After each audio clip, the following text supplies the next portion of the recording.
huli na to, finale na to. Anong mensahe mo sa fans na hindi bumitaw from round 1? Tapos ngayon, sasabak na kayo sa December 6.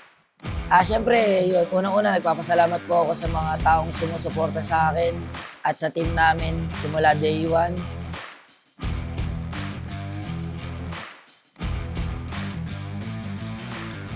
Sa mga fans, syempre nagpapasalamat ako sa mga suporta nila sa pagsubaybay sa mga laro namin.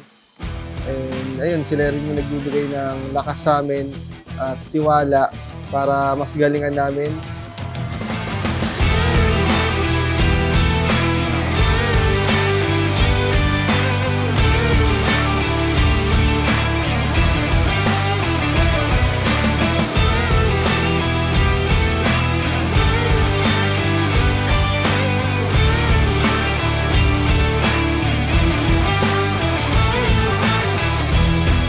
Saan mo inaalay itong huling round ng ARRC?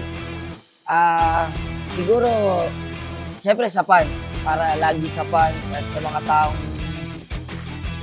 walang sawang suporta sa amin kada race, para po sa kanila.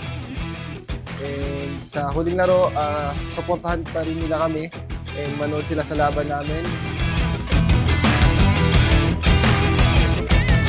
At sana po suportahan niyo pa po kami sa last round namin sa ARRC this December. At gagawin po namin ang best namin para po sa inyong lahat. Maraming salamat po sa inyo.